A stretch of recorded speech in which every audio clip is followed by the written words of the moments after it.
साल 1991 में 10th Lok Sabha election होता है जिसमें कांग्रेस अपना सरकार बनाती है और पीवी नरसिम्हा राव बनते हैं प्राइम मिनिस्टर। तो ये प्राइम मिनिस्टर जो बनते हैं वो बहुत ही कम मेजोरिटी से बनते हैं क्योंकि कांग्रेस को बहुत कम सीट मिली थी। तो इसी को लेकर एक नो कॉन्फिडेंस मोशन स्टार्ट होता है जिसमें सिर्फ 14 वोट चाहिए होते हैं नो कॉन्फिडेंस मोशन को जिताने के लिए। जब नो कॉन्फिडेंस मोशन कंप्लीट होता है तो ये मोशन अनसक्सेसफुल होता है क्योंकि 251 वोट कांग्रेस को मिले थे जो कि इसके सपोर्ट में थे नो कॉन्फिडेंस मोशन के, और 265 वोट्स नो कॉन्फिडेंस मोशन के अगेंस्ट थे। तो इसी में एलिगेशन लगता है दो ग्रुप के ऊपर, जेएमएम और जनता दल, जिसमें ये एलिगेशन लगाया जाता है कि इन्होंने पीवी नरसिम्हा राव से ब्राइब ली है अपना वोट नो कॉन्फिडेंस मोशन के अगेंस्ट में ग्रांट करने के लिए।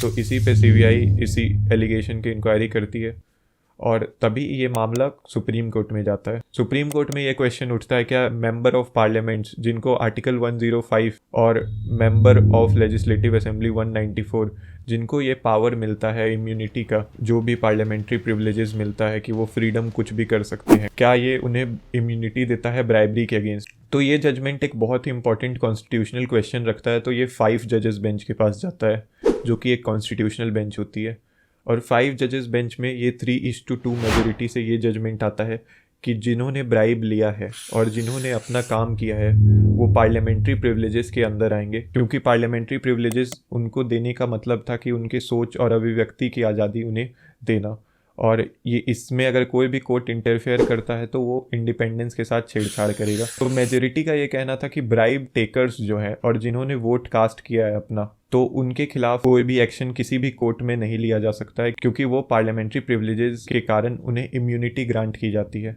और वही जिन्होंने ब्राइब दिया है और दूसरे वो जिन्होंने ब्राइब लेके कोई काम नहीं किया, कोई भी पार्लियामेंट का वर्क नहीं किया है, तो उन्हें इम्यूनिटी नहीं मिलेगी। वही माइनॉरिटी में जो 2 जजेस होते हैं वो अपना ये पक्ष रखते हैं कि क्योंकि ब्राइब अपने आप में ही एक क्राइम है, ब्राइब का एक ऑफेंस एक पार्लियामेंट में घुसने से पहले ही कंप्लीट हो जाता है, तो वो एक नॉर्मल पर्सन की तरह वहाँ पे उस ऑफेंस के लिए लायबल होंगे और एक कोर्ट में ट्राई किए जा सकते हैं। तो ये इस जजमेंट के कारण बहुत ही सीरियस एनोमोली और एक क्वेश्चन उठता था पार्लियामेंट्री प्रिविलेजेस को लेके।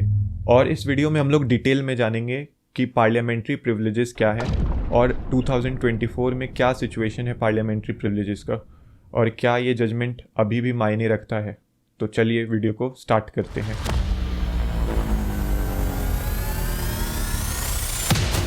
तो पार्लियामेंट्री प्रिविलेजेस जो है वो एक एमपी और एमएलए को दिया जाता है ताकि वो कुछ भी अपना पक्ष सही से बिना किसी डर के या बिना किसी दबाव में आके अपना बात सामने रख पाएँ।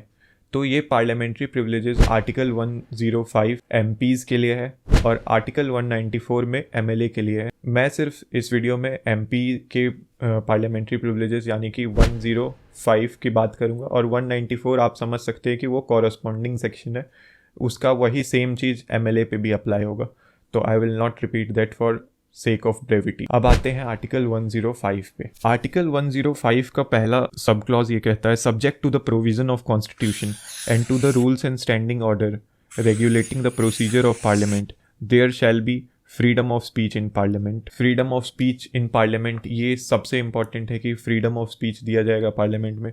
दूसरा क्लॉज ये कहता है no member of parliament shall be liable to any proceeding in any court in respect of anything said or any vote given by him in parliament or any committee thereof, and no person shall be liable in respect of publication by or under the authority of either house of parliament of any report, paper, votes or proceedings। दूसरा clause ये बताता है कि चाहे वो कुछ भी बोले या चाहे अपना कोई भी वोट ग्रांट करे या कोई भी पब्लिकेशन जो फॉर्म वो लोग करते हैं हाउस में, उसके लिए उनकी लाइबिलिटी कहीं भी अराइज नहीं होगी किसी भी कोर्ट में। और अब तीसरा सब क्लॉज कहता है in other respect the power, privileges and immunity of each house of parliament end of the member and the committees of each house shall be such as may from time to time be defined by parliament by law, and until so defined shall be those of that house of its member and committees immediately before coming into force of section 15 of the constitution 44th amendment act। तो third clause बताता है कि parliamentary privileges वो होगा जो time to time parliament by law बताए या तो वो वैसा लॉ जो 44th अमेंडमेंट से पहले था सेक्शन 15 से। तो 44th अमेंडमेंट से जो पहले हुआ करता था वो ये बताता था कि वो सेम प्रिविलेजेस इंडिया के एमपीज़ और एमएलए को मिलेंगे जो कि यूके में इंजॉय किए जाते हैं वहाँ के पार्लियामेंटेरियंस के द्वारा। तो अब चौथा सब क्लॉज है और आखिरी क्लॉज है, the provision of clauses 1, 2 and 3 shall apply in relation to person who by virtue of this constitution have the right to speak in and otherwise to take part in the proceeding of a house of parliament or any committee thereof as they apply in relation to member of parliament। तो आखिरी clause जो है वो बात करता है कि ये किसी भी पर्सन जिसके पास अधिकार है कि वो पार्लियामेंट के काम में या प्रोसीडिंग में पार्ट ले सकता है उसको भी ये प्रिविलेजेस ग्रांट होंगे। तो ये 4 क्लॉजेस थे। अब हम लोग जान लेते हैं करंट सिचुएशन क्या है। तो 2024 इसी साल Sita Soren versus union of India के केस में इस पोजीशन को चेंज कर दिया गया है। हम लोग डिटेल में देखेंगे कि क्या बात हुई थी उस केस में। Sita Soren versus union of India के केस पे आने से पहले मैं आपको बताना चाहूँगा लीगल सिंह के वेबसाइट के बारे में।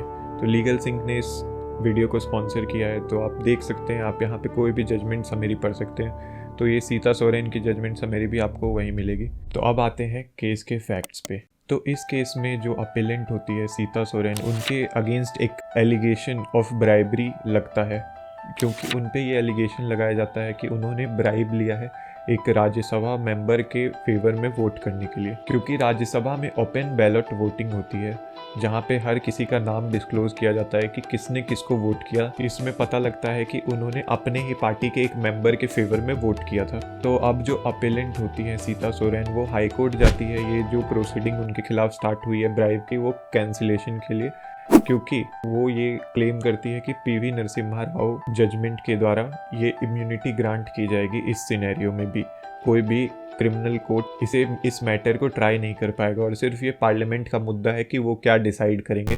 लेकिन पिछले कुछ जजमेंट से correctness of PV Narasimha Rao question किया जा रहा था कि PV Narasimha Rao is not a good law anymore. तो इसी को देखते हुए सुप्रीम कोर्ट के एक 5 जज बेंच ने इसे 7 जज बेंच को रेफर कर दिया और उनके सामने ये इशू था, क्या आर्टिकल 105 जो कि इम्यूनिटी ग्रांट करता है वो एक ब्राइब के लिए भी इम्यूनिटी ग्रांट करेगा, जैसे कि पीवी नरसिम्हा राव के केस में डिसाइड किया गया था। क्या वो जजमेंट सही है?